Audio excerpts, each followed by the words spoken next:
cierto? Pasarla Si eres bien. Illingworth, capaz que no te toca, ¿eh? Si eres Ponce Enrique, capaz que tampoco te toca. No sé, esos son los azares de la vida o las relaciones de poder, no se sabe todavía. Como siempre, no estoy solo, muy bien acompañado conmigo la Cholita. ¿Cómo estás, Sofi? Muy bien, Andrés, muy bien, contenta como siempre de poder acompañarles a ustedes, amigos y amigas. Gracias por dejarnos ingresar a sus hogares, a sus dispositivos electrónicos. Nos ven también a través de las redes sociales. Ya estás YouTube como Amazon, tú. y Facebook. Así es, estamos practicando. Ya tienes los algoritmos ahí preparados para lo hacer que nos tocará. Capitalismo de vigilancia en este mundo, ¿no? ¿Qué nos tocará más adelante, no? Siempre Está uno, cuando tiene hijos pequeños, dice, ¿qué será? ¿A dónde llegará la tecnología, el tema del manejo de datos, de la manipulación a través de todo esto, cuando ellos sean grandes, ¿no? Claro. ¿Sí te preocupa a ti el futuro? ¿Cómo se va a plantar después, claro, no? Por supuesto. ¿Qué le vamos a dejar a nuestros hijos, a nuestros seres queridos? Sí. Por supuesto. Bueno, al menos de mi parte, tratar de dejarles pues las enseñanzas que se puedan y educación, ¿no? Pero frente a las realidades que les tocarán enfrentar, yo no sé si es que esa es toda la preparación que necesitan. Sí. Complicado, pero queridos amigos, por favor no se desenganchen de la señal de Pichincha Comunicaciones. Iniciamos entonces con el pajarito que más les gusta a todos ustedes. Larry, échele. ¿Qué dice Larry?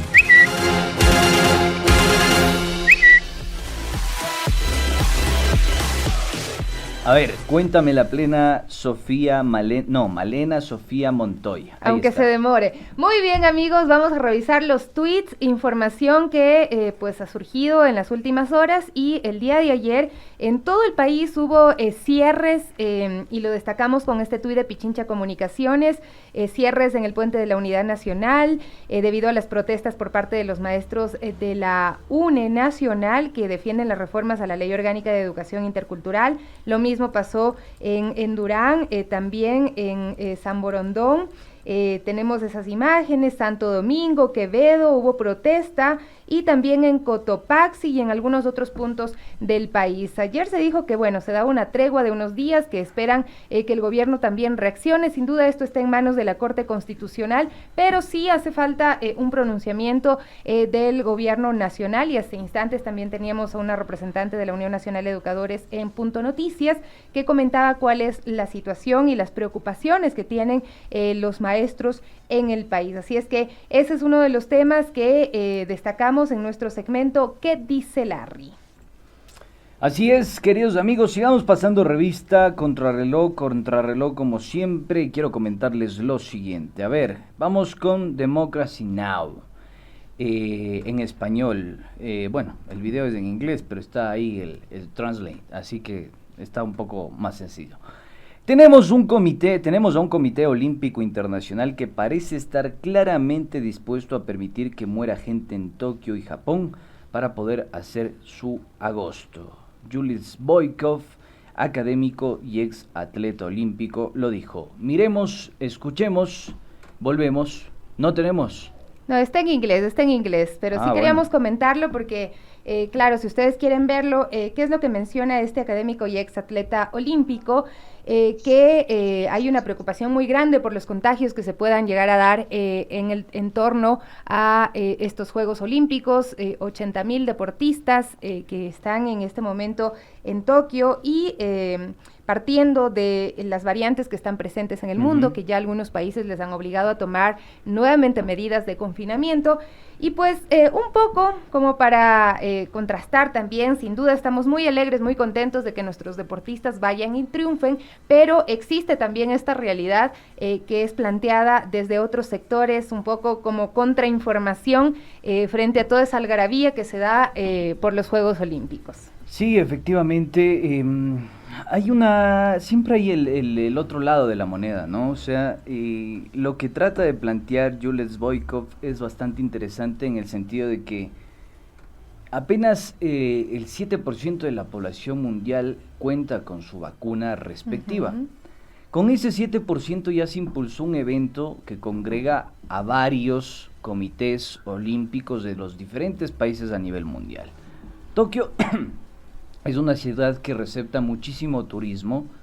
A eso sumémosle la convocatoria de los Juegos Olímpicos, sumémosle la presencia de las comitivas deportivas, sumémosle la visita de autoridades y comitivas diplomáticas y etcétera, etcétera, etcétera. Y hay algunos muchachos que no tienen acceso a esas vacunas porque hay muchos deportistas que tienen 16 y 18 años, digámoslo así. Y esos no han sido beneficiarios todavía de esas vacunas. Entonces él hace la salvedad y la alerta de que en ese sentido podría propagarse las diferentes variantes de la COVID-19. Y frente a esto no ha existido un protocolo por parte del Comité Olímpico de los Juegos Olímpicos de Tokio. Entonces incluso contaba pues en este audio que les hacen firmar un documento en el cual quitan cualquier responsabilidad que pueda tener el Comité Olímpico Internacional en caso de que exista un contagio con un resultado de muerte, ¿no? Entonces, es también interesante analizar estas cosas que están atadas a estos Juegos Olímpicos Internacionales, donde seguramente también está lo que cruza todos los eventos deportivos grandes, que es el tema de la rentabilidad que tienen estos eventos deportivos internacionales. Y para pasar al siguiente tuit, sí quisiera recordar lo que aquí en nuestro país ocurrió cuando en plena pandemia hubo este partido en la ciudad de Guayaquil con esta frase de el peor virus es el miedo. Era un clásico, ¿no? El partido de Barcelona Independiente del Valle, el que abrió la penetración de la COVID-19 en el Ecuador. Exactamente, coincido contigo cuando dices el peor virus es el miedo. Y se decía también en ese momento que el COVID no puede penetrar en la zona de la costa del Pacífico porque en el calor se muere. Entonces hay que tener mucho cuidado con estos criterios, porque esos criterios incluso los manejaban las propias autoridades. Recuerdo a la alcaldesa de Guayaquil, al gobernador del Guayas. Claro, por eso te decía, del autor de el peor virus es el miedo. Bueno, ahora que tenemos, y tomando en cuenta este mismo protagonista, Pedro Pablo Duarte, junto a Otto Sonnenholzner, y vamos a pasar al siguiente tuit, que es de Luis Mauret León, dice: manos que ayudan dan alegría a los ciudadanos de los sectores populares de Guayaquil, el suyo será. La Fundación Progresa junto a Otto Sonnenholzner y Pedro Pablo Duarte realizan visitas a cada uno de los hogares para compartir un poquito con los que no tienen. Esa acción genera felicidad en el corazón, muy romántico, muy poético. Ahí se los ve a que así es tu pana, Otto pues. Sonnenholzner y Pedro Pablo Duarte, que están repartiendo unas pequeñas funditas a los habitantes de varios sectores populares de Guayaquil. Le gusta la foto a don Otto, ¿no? Le gusta bastante la presencia. No sale mal. Bueno, ya son gustos y sabores, entre gustos y sabores no opinan los doctores. Aunque ya nos reveló Sofía por dónde camina la brújula, ¿eh?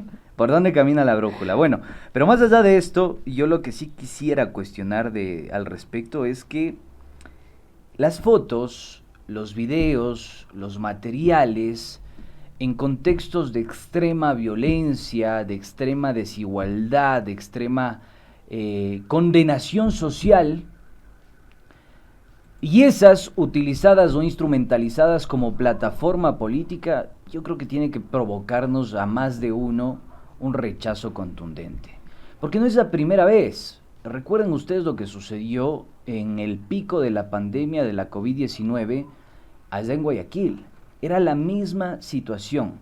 Dádivas que después se revelaron que tenían sobreprecios, con el caso de la señora Alexandra Ocles, canastas supuestamente alimenticias que costaban el triple del valor establecido referencial, y que eran entregadas o no fueron entregadas a toda la población vulnerable de la provincia de Guayas. Pero esto específicamente huele a campaña política. Es que es eso, o sea, construir una plataforma a partir de esa extrema pobreza. Porque si quieren ayudar, pues vayan social. Y no se tomen la foto, háganlo. Exactamente, como lo no hace muchísima falta. gente y no se tomen la foto. No hace Entonces, falta esto. Obviamente esto no es que es hecho con un celular. ¿Tú piensas que esto es gratis? Y que salió así nomás. El video está súper producido.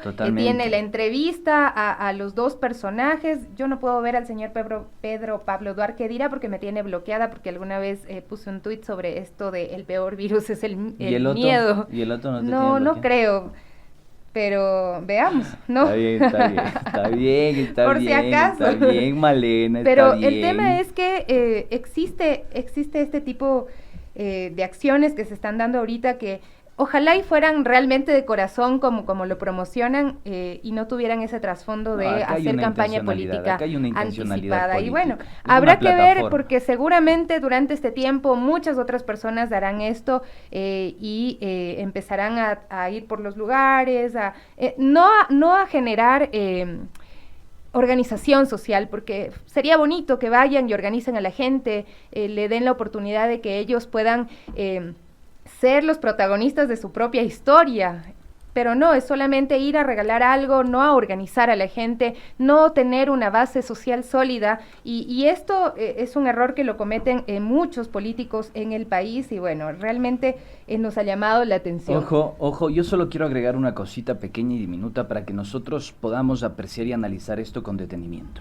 Yo no sé si tú alguna vez, Malena, Sofía, escuchaste sobre el concepto de punteros políticos. ¿Qué son los punteros políticos? Es algo que se operativiza en la política argentina, que ha servido a varios dirigentes políticos para penetrar en estos lugares, en estos suburbios, en estos guetos, en estas parcelas, en estas favelas, en estos lugares completamente excluidos y desposeídos.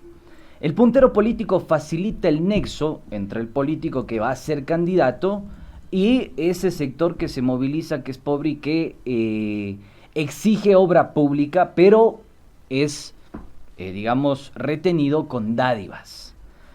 Yo no quiero decir que lo que el señor Otto Sonnenholzner está haciendo hace referencia a la capacidad del puntero político, pero sí hay que tomar en cuenta que muchos partidos de clivaje regional de la costa ecuatoriana utilizaron a punteros políticos para construir y operativizar su apoyo político y social en estas zonas de la región, que viven en extrema pobreza. Yo creo que sí tenemos que rechazar esto, porque si queremos ayudar, no hace falta que hagamos teatralización de los hechos, sino simplemente tener vocación de servicio y construir el tejido social tan necesario. Eso nada más.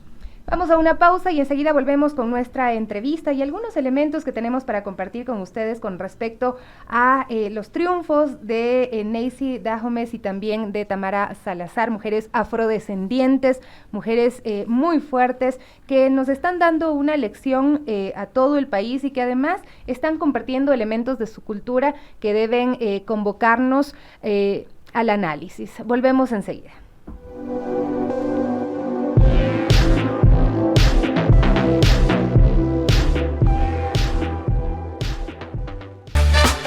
Oye, volvemos, ponte pilas, póngale atención y mucho cuidado con esta información. Yo voy a mandarles un linkcito para que ustedes lo puedan chequear acá en nuestra transmisión en YouTube, para que puedan revisar un artículo que está bastante bueno, que explica lo que habíamos comentado. Dice: clientelismo y ciencias sociales, choris, punteros y votos, de Gabriel Bomaro, un capo, un crack. Léanlo por favor, así vamos a entender lo que está sucediendo también en este momento en un contexto medio electoral con el señor Otto Sonnenholzner, foto. Acompañado de Pedro Pablo Duarte. Bueno, son las 9:35 minutos, vamos a revisar la encuesta del día de ayer frente a las denuncias de los medallistas olímpicos.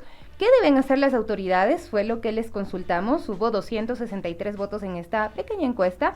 Dice pedir cuentas a las entidades. El 37.6% respondió que esto es necesario. Y despedir a todos. Esta fue la opción que ganó con el 62.4% de los votos de nuestra encuesta, de nuestro pequeño sondeo que realizamos a través de nuestras redes sociales. Y un poco, pues retomamos la entrevista que hubo en Punto Noticias con el entrenador de Neisy Dahomes, Walter Llerena, y ya vamos a revisar un poquito lo que él mencionaba. Pero ¿cuál es nuestra pregunta del día de hoy para que podamos tener los resultados el día de mañana? ¿Considera usted que los centros de alto rendimiento para nuestros deportistas son elefantes blancos? ¿Sí o no? Respóndanos, por favor, a través de nuestras redes sociales. ¿Considera usted que los centros de alto rendimiento para nuestros deportistas son elefantes blancos? Totalmente o de ninguna manera.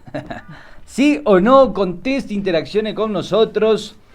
Mándenos ahí mensajitos de cariño, a ver, si no es tanto cariño no importa, no pasa nada, acá receptamos cualquier tipo de criterio, así sea divergente, así que póngale atención y cuidado, ahí está la pregunta, ya lo dijo la Malena Sofía, perdóname. ¿Considera usted que los centros de alto rendimiento para nuestros deportistas son elefantes blancos, sí or no? Ahí tiene. Oiga, usted pero medio durito de aprender, ¿no? Sí, sí. ¿Así era en la escuela? Sabes que era bien indisciplinado, bien indisciplinado era yo. Me Bien imagino. indisciplinado. Que le Era cambiaban de puesto a revoltoso. cada rato. A mí, ¿sabes qué me decía la profesora? Durán, la manzana podrida, afuera me decía. ¿En serio? Bueno, es tenaz. Antes que eran así algunos Era maestros. era buleador yo. Sí. Ah, no, entonces No, sí no se te has dado merecía. cuenta. No, yo pensé que los golpes de la vida le hicieron así. No, también. 9 con 37 minutos, 9 con 37 minutos. Vamos a darle paso ya a nuestra entrevistada del día de hoy, que tiene también una agenda bastante apretada, si es que queremos aprovechar los minutitos que tenemos con ella. Es Andrea Mosquera, ella es activista afrodescendiente y queremos hablar del triunfo de nuestras queridas Neisy Dahomes y Tamara Salazar. Son mujeres hermosas, afrodescendientes, y que además han estado transmitiendo un mensaje muy importante desde su historia de vida e incluso desde los accesorios que están utilizando en este momento. Así es que, Andrea, muchísimas gracias por permitirnos conversar contigo. Andrea es comunicadora social, es magíster en comunicación y marketing político y además es estudiante de Derecho y es una mujer muy joven, una activista por los derechos de las mujeres afrodescendientes. Gracias por acompañarnos, Andrea, bienvenida. Muy buenos días con todos, muy buenos días a todas las personas que nos escuchan. Para mí es un placer poder compartir con ustedes en esta mañana. Y bueno, bastante, todos como personas afrodescendientes, bastante felices por el triunfo de nuestras medallistas olímpicas. Te podemos pedir, por favor, que enciendas tu cámara para que podamos compartir también con nuestros amigos y amigas que nos ven a través de Facebook y de YouTube. Claro que sí. Listo, muchísimas gracias, Andrea. Queremos verte y compartir contigo algunas interrogantes en torno a lo que ha sucedido en estos días, porque a raíz del triunfo en primera instancia de Richard Carapaz y luego del triunfo de Neisy Dahomes y de Tamara Salazar, también salen a la luz los problemas que enfrentan los deportistas ecuatorianos y incluso quienes nos han representado ya en otros Juegos Olímpicos, es decir, es una preocupación también para quienes están ahora mismo ganando estas medallas o que están participando y no obtuvieron una medalla, y es este tema de que luego son abandonados también por parte de las autoridades. Pero también la historia de Neisy, la historia de Tamara, que surgen de entornos donde se vivió pobreza, donde se vivieron dificultades, y no hubo siempre esa intervención del Estado para apoyarlas y ayudarlas a surgir. Entonces, te preguntamos si es que ustedes miran como activistas afrodescendientes esta relación que existe entre la pobreza y también pues estas circunstancias que se llegan a dar y que en un momento, bueno, son vencidas por algunos representantes como Neisy, como Tamara, pero que después vemos otros casos como el de Rosita Tenorio, como de otros deportistas que ya fueron a Juegos Olímpicos y que regresan a un estado de pobreza porque el apoyo se acabó después de las participaciones en los Juegos Olímpicos. Creo que en torno a este tema hay tantas cosas que decir, hay tantas cosas que analizar, ¿no? Y también tanto que exigir. Como jóvenes afroecuatorianos sí estamos enormemente felices, sin embargo, hay que recalcarlo, nuestras campeonas son parte de aquellas hijas de la diáspora africana que hoy por hoy y desde siempre enfrentan muchas dificultades. Y bueno, por ahora tenemos toda la atención del gobierno, tenemos la atención de la ciudadanía en general, tenemos el reconocimiento por haber alcanzado medallas olímpicas. Sin embargo, estamos siendo galardonadas mientras el 68.9% de la población afroecuatoriana tiene necesidades básicas insatisfechas, mientras en los territorios ancestrales como son Valle del Chota, Esmeraldas, no existe agua potable, no existe un correcto plan de saneamiento que pueda mejorar sus calidades de vida, mientras el 61% no accede aún a un empleo formal. mientras apenas el 13% está afiliada a un seguro de salud, y también mientras el 38% no acude a un colegio o no alcanzan el bachillerato. Y también mientras el 71% de la violencia de género prevalece en la mujer afrodescendiente. La verdad, existen muchas problemáticas que acarrean, ¿no? Toda esta situación, todo este engranaje, todo este fenómeno social que en parte es una situación de exclusión y del no reconocimiento, y es el resultado de la indiferencia que por muchos años se ha tenido hacia el otro.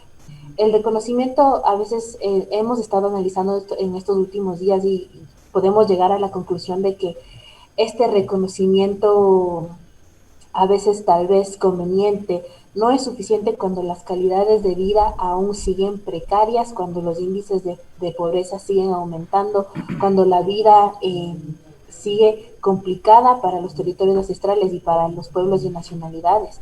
Entonces yo creo que más allá de celebrar, más allá de estar muy orgullosos, es momento de revisarnos, es momento de cuestionarnos, es momento de repensar el hecho de reconocer todo lo que representa el pueblo afrodescendiente, la mujer afrodescendiente.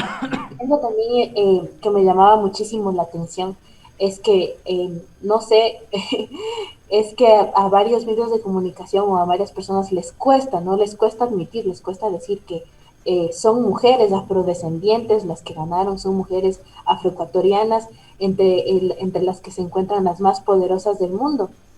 Y la verdad, me duele mucho, ¿no? Cómo a pesar de traer galardones para el país, se vienen callando nuestras narrativas, no, se tratan de callar aquellas palabras que nos ayudaron a sanar a lo largo de este tiempo.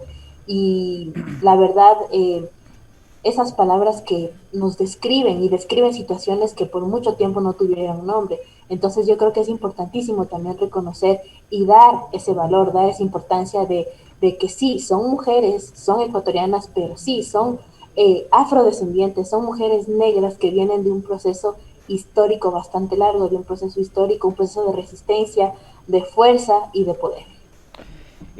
Andrea, muchas gracias por tu apreciación. Creo que amplías muchísimo el panorama de análisis y en ese sentido quisiera consultarte sobre algo que en su momento no se discutía y algunos sociólogos lo propusieron, pero también no se profundizó al respecto, que tiene que ver con la construcción o la hiperespecialización deportiva de nuestros pueblos afrodescendientes. ¿Qué quiero decir con esto? Se crearon muchos centros deportivos con la intencionalidad de que el deporte en el Ecuador tenga un color de piel específico. Involuntaria o voluntariamente, no se sabe, hasta el momento no hay evidencia al respecto de ese tema, si hubo una vocación institucional por hacerlo así, o si simplemente lo que se quería era mejorar las condiciones deportivas en nuestros pueblos afrodescendientes. Sin embargo, los datos que tú acabas de exponer son alarmantes, y muy alarmantes porque hoy sí podemos decir que existe una sociología del deporte, y los representantes de esa sociología del deporte son nuestros pueblos afrodescendientes, y que son pauperizados, son precarizados, y que incluso yo diría que sus medallas son un grito desesperado de subalternidad. Es decir, la gente que insiste que a pesar de condiciones adversas podemos resistir dándole oro y consagrando una nación que al mismo tiempo nos expulsa de nuestra sociedad. ¿Cómo aprecias tú esto? ¿Han podido discutirlo en el seno de los diferentes pueblos y nacionalidades afrodescendientes? ¿Cómo aprecian esta situación tomando en cuenta que tienen muchos vacíos, como en el ámbito de la educación, la salud, el trabajo? Tú ya lo has dicho. ¿Qué piensas al respecto, estimada Andrea? Bueno, al respecto hay mucha tela que cortar, hay mucho que analizar, porque todo esto de que se le ha puesto, como tú bien mencionas, se le ha puesto un color de piel al deporte, esto está respondiendo a los estereotipos que las personas han tenido con respecto a las personas afrodescendientes. ¿A qué me refiero? A que las personas afrodescendientes tienen esa mentalidad de que solamente servimos para el deporte, solamente servimos para ser policías, para el fútbol o para ciertas actividades de entretenimiento, cuando hay otro tipo de experiencias, otro tipo de ciencias a las que el pueblo afrodescendiente también es capaz y también puede ser reconocido por ello. Hay un claro ejemplo de ello y es que en el Valle de Chota realizaron la construcción de una pista atlética. Hace un par de años realizaron una construcción de una pista atlética, pusieron canchas de césped sintético, pusieron muchas infraestructura que responde a este estereotipo del deporte. Pero mucha gente se cuestionaba y decía, ok, pusieron canchas en el Valle de Chota, pusieron pistas, pero no hay agua, las escuelas no están equipadas, no hay más escuelas que puedan suplir esa necesidad educativa que existe en ese espacio en específico. Entonces, es algo que nos hace pensar mucho a que si realmente estamos supliendo las necesidades o estamos supliendo o respondiendo o corroborando a los estereotipos que se han tenido durante Perdóname, años. Sofi, te robo un segundito nada más. En función de lo que tú dices, acabo de recordar que recientemente receptamos muchas denuncias de atletas que incluso se habían dedicado toda su vida al deporte y habían omitido la posibilidad de estudiar. Estaba pensando en Hay un eso condicionamiento, exactamente. hay un condicionamiento ahí que no logramos apreciarlo. Y es realmente atroz porque estamos diciéndole tú, por tu condición de piel, tienes que dedicarte al deporte y no a la formación académica o al emprendimiento privado o a la posibilidad de ser un gran empresario o lo que tú desees o quieras. Hay una hiperespecialización una ahí. de las deportistas que consultamos nos decía esto: si tuviera que escoger nuevamente, Exacto. no me dedicaría al deporte, porque después de esta vida útil, entre comillas, dentro del mundo del deporte, he llegado nuevamente a mi casa sin una profesión, sin la posibilidad de poder volver a empezar, y me tengo que dedicar a otro tipo de cosas que no son las que quisiera, y eso realmente nosotros cuando lo tocamos aquí nos dolió muchísimo. Me imagino que es un tema también de análisis dentro de las comunidades afrodescendientes y los activistas también afrodescendientes, pero ¿qué hacer para cambiar esta realidad o este imaginario? Bueno, yo pienso que para que nosotros podamos cambiar estas cosas, cambiar este imaginario, tener un cambio real, ¿no? Es necesario que haya un cambio en las políticas públicas de nuestro país. Ya. Un cambio, me refiero a no solamente decir, ok, les vamos a dar esto, les vamos a dar este otro, sino que sea una visión antirracista e interseccional. ¿A qué me refiero a esto?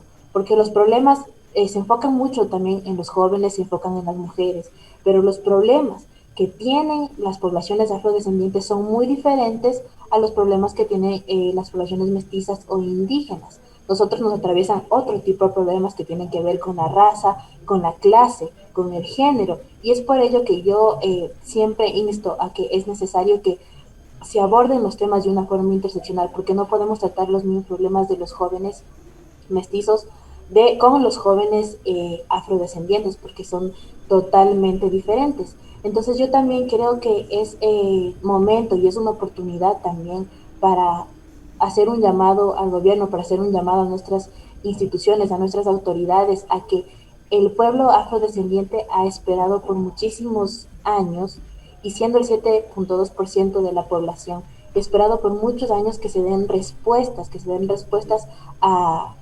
muchas necesidades que se tienen. Entonces, creo que hoy es la oportunidad de retribuir, también de reparar ciertas cosas que han vivido los pueblos que han sido históricamente discriminados. Andrea, quiero invitarte a escuchar a Pablo Salgado. Él es escritor, también tiene un programa, o lo va a tener acá en Pichincha Comunicaciones, con respecto a la Casa de la Cultura Ecuatoriana, pero él rescataba un poco el tema del uso del turbante, de las cintas que usaban tanto Neisy como Tamara, y que han dado la vuelta al mundo. Enseguida empezamos a hablar del peinado, de los accesorios, banalizando un poco como accesorios cuando tienen una profundidad mucho mayor. Así es que vamos a escuchar a Pablo Salgado. Él nos habló un poquito sobre el significado de estos turbantes, de estas cintas que usaban tanto Neisy como Tamara ya en el podio olímpico. Su historia se remonta a la época de la esclavitud, cuando en un inicio las mujeres afrodescendientes fueron obligadas a llevar turbantes para que se distingan precisamente de las mujeres blancas. Sin embargo, con el transcurrir de la historia, el turbante se convirtió en un símbolo, en un elemento de resistencia y de liberación. El turbante guarda el respeto, el orgullo y la identidad del pueblo afrodescendiente. El turbante va mucho más allá de ser un simple pedazo de tela que se usa en la cabeza como simple adorno o como un accesorio. El turbante evoca la historia y el orgullo, la lucha y la liberación. El turbante es la fuerza y la belleza que el pueblo afrodescendiente comparte con el mundo. Históricamente se cuenta además que en los tiempos de la esclavitud se utilizaba el turbante para esconder semillas y monedas que le servía para su supervivencia. Pero también muchos peinados afros contenían rutas de escape hacia los palenques en sus texturas, en sus diseños. Rosita Mosquera, quien es una defensora de la identidad del pueblo afro, me contaba hace un buen tiempo el significado de cada forma de anudar. Los nudos del turbante son como una corona y significan jerarquía y sabiduría. Cuando el nudo está de un lado, se sincroniza con la ubicación del sol. Y cuando el turbante tiene 3 vueltas, es una conmemoración a la madre, al padre y a los hijos. Qué lindo, qué linda la apreciación al respecto de lo que significa estos símbolos que forman parte del pueblo afroecuatoriano. Y yo me atrevo a decir, estimada Andrea, que también ahí existe un profundo desconocimiento e ignorancia de todos los que nos consideramos o somos mestizos. Porque realmente yo veía una caracterización, ¿no?, en los medios de comunicación y decían, ay, qué lindo el moño de Neisy, está bonito, está lindo, mira qué preciosa, mira Azúcar, y nadie explicaba el trasfondo de todo lo que significa eso, de la vida por la cual transitó Neisy, de lo que representaba Neisy, Tamara, de lo que representó su vida y su recorrido deportivo. Y realmente es un grito de resistencia y trascendencia en su cultura. ¿Cuál es tu apreciación? Bueno, la apreciación que yo puedo dar al respecto es que últimamente, ayer vi un sinnúmero de periodistas, un sinnúmero de comunicadores hablando acerca de los turbantes y no de una forma correcta. Vi muchísimos memes, vi muchísimos chistes y vi que también la gente tomó ese elemento tan importante de resistencia y de poder y lo están tomando como una broma, como una burla. Y es algo que incomoda muchísimo a la comunidad afrodescendiente porque, miren, a lo largo de muchos años, tanto el turbante como las trenzas, como ciertas formas de vestir, han venido teniendo su trasfondo, ¿no? Han venido teniendo su resignificación. Y que ahora vemos que mucha gente lo está tomando como burla, como chiste, es bastante preocupante, preocupante. Se entiende, ¿no?, que hay bastante desconocimiento sobre el tema, pero yo no quisiera y no quiero tampoco que caigamos en un tema de apropiación cultural, en un tema de que se tome a la cultura como un chiste, como una burla, cuando no es así. La verdad, tampoco la cultura afrodescendiente se la debe tomar como un fashion trend, como una moda cíclica que viene y va, sino es algo que tiene muchísimo significado, muchísimo poder, así como las trenzas tienen muchísimo significado. En las trenzas que se realizaban las mujeres afrodescendientes marcaban las rutas de escape para poder ser libres, ¿no?, libres de la esclavitud, y en los turbantes también se escondían semillas, en las trenzas también se escondían semillas para garantizar la soberanía alimentaria de la población que fue esclava y que fue producto de una trata transatlántica. Para mí es importantísimo que es la oportunidad, ¿no? Que nosotros podamos etnoeducar y que nosotros podamos ampliar las voces, ¿no? De esa ancestralidad y dar a conocer a la ciudadanía qué cosas, tal vez por halagar, tal vez por empoderar, las están convirtiendo en microracismos. Y son cosas que debemos considerarlo, son cosas que debemos también, ¿no? Investigar bastante para que no caigamos en ese microracismo que puede también causar bastante incomodidad y daño a la población afrodescendiente. Y es parte de lo que tú estás mencionando, Andrea, el mismo hecho de que muchas mujeres afrodescendientes en ciertos momentos han tenido que verse obligadas a alisar su cabello porque han tenido este tipo de burlas por su cabello rizado, natural, que realmente me parece que es hermoso, pero incluso hay algunas películas que han mostrado, pues por ejemplo en países como Venezuela le dicen pelo malo, y muchas mujeres se han visto obligadas a tener que laciárselo para poder un poco insertarse dentro de ciertos escenarios de la vida social. O sea, ¿qué opinas tú al respecto? Y bueno, vemos que también hoy en día hay muchas mujeres que están también reivindicando su cabello al natural y lo llevan con mucho orgullo. Bueno, hoy en día vemos que estamos en una ola, ¿no?, de resignificación, en una ola de empoderamiento, en donde hoy la mujer afrodescendiente está llevando con mucho más orgullo su cabello natural, está llevando con mucha más felicidad su cabello y no tiene vergüenza a usarlo.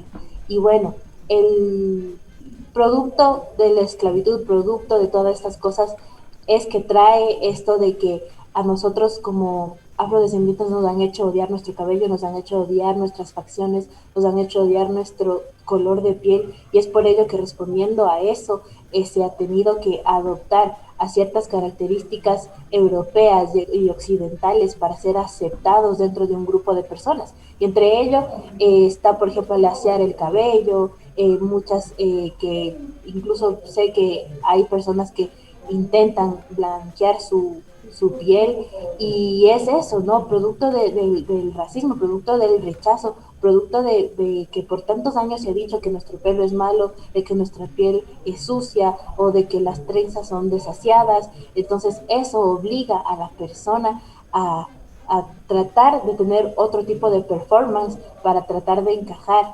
en cierto tipo de sociedades. Muchas gracias, Andrea. Solo quisiera cerrar rapidísimo, porque se nos corta el tiempo. ¿Cuál es tu apreciación acerca de esto de que los centros de alto rendimiento son elefantes blancos? Lo dijo el expresidente Lenín Moreno en su momento, y hoy vemos que parecería ser todo lo contrario. Brevemente, por favor. Bueno, lo que yo pienso al respecto es que no podemos negar que en el ámbito deportivo ecuatoriano ha existido bastante corrupción y ha existido bastante inequidad.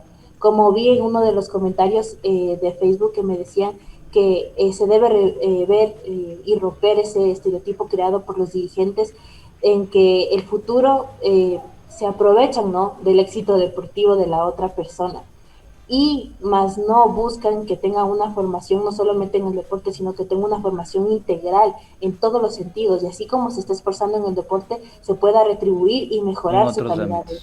Entonces, totalmente estoy de acuerdo, y son cosas que se deben cambiar y se deben reformar definitivamente. Perfecto, Andrea, te agradecemos muchísimo. Estuvimos conversando acerca de todo lo que conlleva ser un deportista de alto rendimiento, pero también lo que conlleva tener un color de piel como ese deportista de alto rendimiento.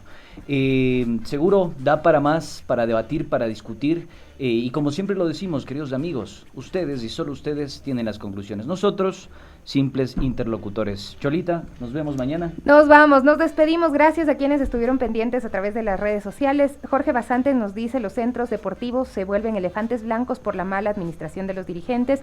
Y pues retomo esa entrevista que Walter Llerena, entrenador de Neisy Dahomes, dio en Punto Noticias, ¿no? Mencionando las dificultades que le tocó pasar a Neisy y enfrentarse al presidente de la Federación de Pesas en el país, que la quiso cambiar de entrenador, y el entrenador de Neisy dijo, ella no se dejó manipular, fue una mujer muy fuerte también en ese aspecto, pero sí el cuestionamiento es qué está pasando en las federaciones, qué está pasando en el Ministerio del Deporte, que también debe controlar en el Comité Olímpico Ecuatoriano, y pues por ahí también hay que analizar todo esto. Ya nos vamos, amigos y amigas, gracias a ustedes por su sintonía. Ya nos dice Carlitos, chao, chao, mientras más nos dice, más nos demoramos. Chao.